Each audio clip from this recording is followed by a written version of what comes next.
Alors, j'espère que vous portez bien, car moi je vais super bien, je dégage de l'énergie. Waouh, j'ai commencé des vidéos sans même remercier les membres du groupe. Dans le groupe, voilà, je vais faire une dédicace spécialement au grand Sanogo, le grand Sanogo de la Côte d'Ivoire, et à mon petit, mon frère, que dis-je, mon frère, pas mon petit, mais c'est mon frère, Ibra, voilà, qui est également de la Côte d'Ivoire, sans oublier la belle Rosa du Cameroun, voilà. Je vais conclure par remercier également Victoire de la Côte d'Ivoire, voilà, qui même souvent, bien si elle est bousculée par le temps, elle fait un effort pour pouvoir nous suivre. Et c'est quand même intéressant de revenir sur notre principe de base qui est toujours rendre hommage, de toujours dédicacer ces vidéos aux vaillants chevaliers qui nous poussent à continuer cette formation. Bienvenue sur les Chevaliers du Net, je suis Paralasna pour ceux qui ne me connaissent pas. Formateur, programmeur et créateur du groupe Les Chevaliers. On a commencé une formation qui consiste à créer un logiciel, un e-commerce pour permettre aux gens d'avoir de toucher le PHP, plus précisément au niveau du POO, programmation orientée objet. Top, c'est parti. Je suppose que vous avez déjà installé les différents éléments nécessaires. Pour ceux qui n'ont pas encore installé, retournez-vous au niveau de la vidéo 1, 2, 3 et 4 si je ne me trompe pas, pour avoir accès, pour pouvoir savoir comment télécharger, installer et configurer ces différents logiciels. J'ai même fait une présentation du PDO, c'est-à-dire la programmation en objet. J'ai expliqué un peu en quelque sorte quelle est la différence entre la programmation procédurale et la programmation en objet. C'est la facilité d'utiliser ces différentes classes qu'on utilise. Mais toujours on parle de classe, on parle d'objet, mais ça devient agaçant, ça devient élassant. Qu'est-ce qu'une classe, qu'est-ce qu'un objet? Il faudra que moi aussi j'apprends à créer ma classe, il faudra que je crée aussi mon objet. Donc aujourd'hui, on va plus parler d'histoire de classe, de mystère qui nous tracasse l'esprit, le cerveau. On va aujourd'hui apprendre à créer notre classe. Mais qu'est-ce qu'une classe? Qu'est-ce qu'un objet? Mais un objet est partout. Un objet est partout. On a accès à un objet. Moi, je parle par, je suis un objet, je suis une personne. Une personne, c'est un objet. Une voiture, c'est un objet. Un objet contient des caractéristiques, contient des fonctions. Exemple, lorsque je parle, c'est une fonctionnalité que j'ai, que Dieu m'a donnée. Dieu m'a donné cette fonctionnalité de parler. On suppose qu'il y a des personnes qui ne parlent pas. Ils n'ont pas cette fonctionnalité. J'arrive à marcher. Alors Dieu m'a donné cette fonctionnalité. J'arrive à bel et bien marcher. Je cours. Alors c'est une fonctionnalité que Dieu m'a donnée. Et je remercie Dieu pour ça.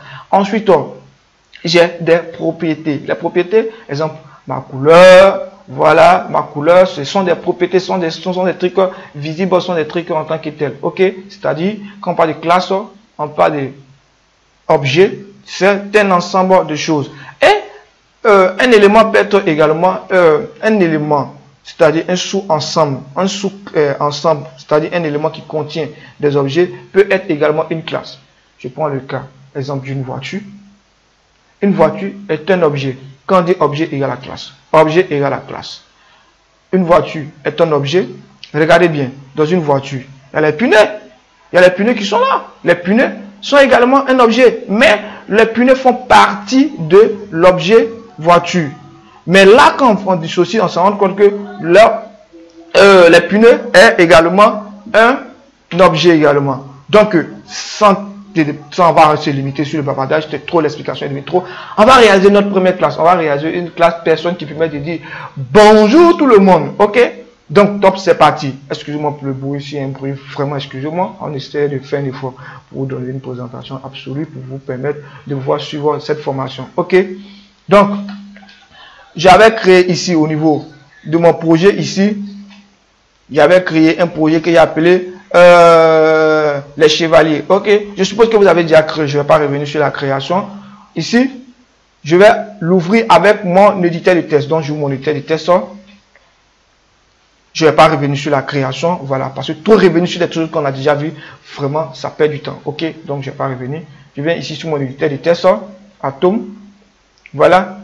Si vous venez sur Atom, qu'il y a un projet qui existe bel et bien déjà, vous pouvez faire CTRL SHIFT et puis N, c'est-à-dire CTRL SHIFT N, ou bien soit vous faites clic droit ici, vous allez voir, ils vont dire News Windows et c'est bien et bien représenté CTRL SHIFT N. Quand vous allez faire, vous allez cliquer ici, ça va créer une autre interface d'Atom. Voilà. Je réduis cette interface là, je ferme ici, je réduis ça, je reprends mon projet.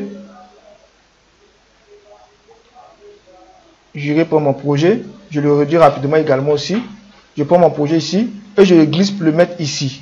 Voilà. Ou bien soit vous pouvez venir comme ça. Vous venez dans l'endroit où vous voulez placer et vous le placez où vous voulez. Voilà. Moi, étant donné que c'est ici, je vais le placer là. C'est parti. Donc, comme je le disais, vous le réduisez.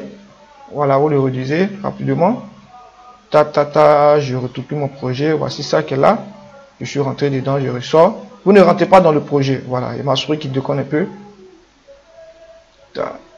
Ma souris déconne vraiment. Aïe, aïe, aïe, aïe, aïe, aïe.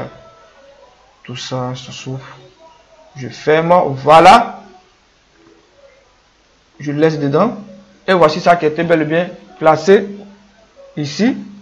Je ferme toute cette interface là. Voilà. Je n'ai pas besoin de ça. Il me prend la présentation. Il est bel et bien, il est joli. Il est sorti ici. Il me dit tout ça. Ok. Je suis dans les chevaliers. Au niveau des chevaliers, je vais créer un premier dossier. Voilà. Qui c'est mon premier projet que je vais l'appeler test. Ok. Vous créez un dossier. Vous venez, vous faites clic droit ici. Vous prenez ici news folder. Ok. Je prends ici. J'appelle ça.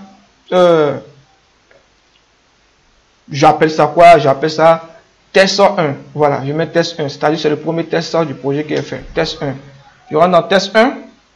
Je vais créer ici deux fichiers. Un fichier qu'on appelle fichier index et le second fichier qu'on va l'appeler qui serait le nom de notre classe. Ok.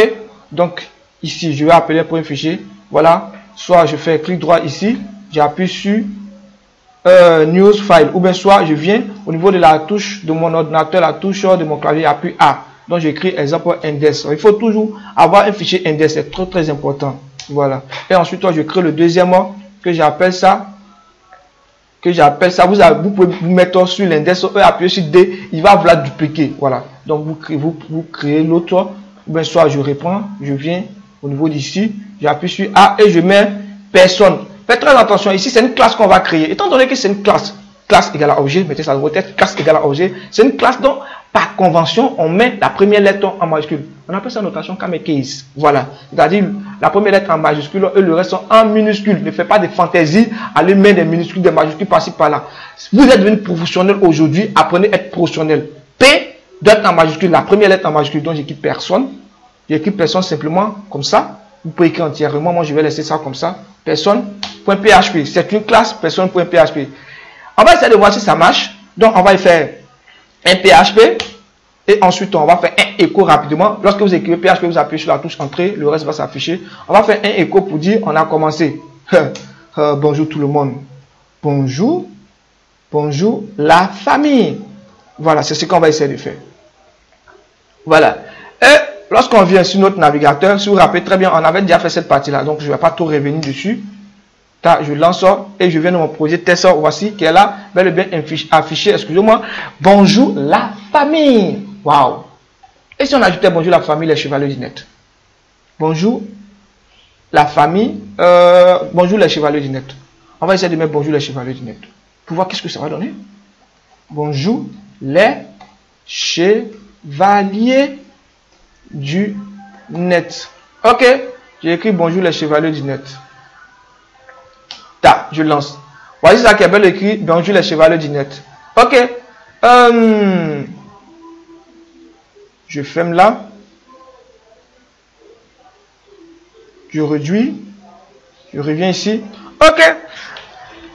Voici comment fonctionne ici la programmation en objet. La fonction index.php, c'est une fonction mais c'est la fonction mais, c'est la fonction de routing. Donc, c'est rare qu'on écrit ici des informations qu'on doit écrire. Voilà, c'est rare qu'on écrit ici, exemple, le quoi HTML ou les échos. Non, c'est rare qu'on écrit ici. Donc ici, on aimerait que notre classe fasse ce boulot-là pour nous. C'est-à-dire notre classe personne fasse ce boulot-là pour nous. C'est-à-dire notre classe fasse le boulot qui est bonjour la famille pour nous. Pour cela, on vient ici, on écrit PHP et ensuite on écrit classe. Voici la configuration qui est bel et bien affichée ici. Ici, le mot qui est là, c'est le mot basique de notre classe, c'est-à-dire c'est la valise fermante ou fermante de notre classe. Donc, je vais couper ça. Vous la placer juste ici. Ce n'est pas obligé, ce n'est pas convention, moi je fais. Pour éviter que je fasse certaines choses. Donc, je place là et je gomme cette partie qui est ici. C'est-à-dire, je fasse cette partie qui est là, qui ne me sert pas pour l'instant. C'est le constructeur qui ne me sert pas. Je n'ai pas besoin de constructeur. Ensuite, regardez ici. On me dit class name, donner le nom de ma classe. Et ça, On n'a pas besoin de ça. Donc, je fasse ici tout ça et je écris le nom de notre classe. Regardez très bien. Le nom de votre classe doit être identique comme des jumeaux au nom de votre objet ici, sauf en ne pas mettant le PHP, c'est-à-dire .php. Vous écrivez identiquement, c'est une question qui est personne. C'est bien? J'ai écrit personne. Ok? J'ai créé mon objet. Bingo, vous venez de créer votre premier objet, c'est bel et bien, vous avez créé un objet. C'est super pour ceux qui sont débutants dans ce domaine-là, c'est-à-dire au niveau de la PEO. Si vous avez fait un grand pas, parce que moi c'était difficile de comprendre cette histoire-là. Si vous avez réussi à avoir cette partie-là, c'est que vous avez créé votre objet. Je vous avais dit quoi? Il y a un objet qui est, moi qui est parent, moi je peux que je suis un objet. Il y a une fonctionnalité, ma fonctionnalité c'est quoi? Il y a exemple, la voix qui me permet de parler. Il y a quoi encore? Mes jambes qui me permettent de courir. Donc il y a des fonctionnalités qui sont en moi qui me permettent de faire certaines choses. C'est l'ensemble qui fait de moi une personne. Est-ce que vous comprenez? Dans exemple, il y a une personne qui te permet de dire bonjour. À l'intérieur, je vais créer une fonction. Pour créer une fonction, c'est simple. Vous écrivez function et vous ne gérez pas c'est une qui est ici. C'est-à-dire, c'est une qui est ici, public, c'est pas vos problèmes. C'est une qui est vos problèmes, c'est le nom de votre fonction. C'est-à-dire, votre objectif aujourd'hui, c'est de créer votre objet et ensuite, créer le nom de votre fonction. Moi, on va créer le nom de ma fonction. Je vais appeler ma fonction dis bonjour. C'est-à-dire, ma fonction va dire dis bonjour. Vous pouvez écrire ce que vous voulez. Vous pouvez écrire ça en anglais, c'est hello. Vous pouvez écrire en espagnol. On va dire quoi? Bon, je sais pas. Voilà, vous pouvez dire en chinois, en japonais, vous pouvez écrire, si vous voulez, vous pouvez écrire ce que vous voulez. Ça dépend de vous. Moi, je vais écrire dis bonjour. Mais plus souvent, le nom de votre fonction doit être en relation avec ce que vous aimeriez faire. Vous ne pouvez pas écrire une fonction qui dit du bonjour et puis vous allez écrire une carte de multiplication à l'intérieur. Ça n'a aucun sens. Donc, on va écrire dis bonjour. Comme ça. Voilà. Faites très attention avec le nom de votre fonction que vous avez écrit. Ici, mon cher, effacez. On s'en fout de ce qui est ici. Et la fonction, voici le problème des fonctions. Une fonction ne retourne rien. C'est-à-dire quand vous écrivez une fonction, vous écrivez écho, la fonction ne retourne rien. Ce que vous avez écrit, la fonction ne retourne rien. Pour que la fonction retourne quelque chose, il faudra lui dire, il faut retourner quelque chose. Toujours. C'est-à-dire, le contenu final de votre fonction, vous devez retourner. Nous, on veut que ça retourne quoi? Bonjour les amis. Donc, on met retourne en griffon. Bonjour les amis. J'ai mis bonjour S. Les amis. Ok? Bonjour les amis. J'ai écrit bel et bien ma première fonction. Bonjour les amis. Waouh! On a lutté, on a créé notre propre fonction qui permet de dire bonjour les amis. Bel et bien, c'est bon, c'est bon. Maintenant, si on vient ici, on efface ça. On efface ça.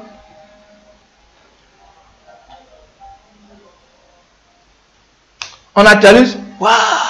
Rien ne s'affiche. Mais pourquoi rien ne s'affiche tandis qu'on a créé une fonction qui permet de dire bonjour?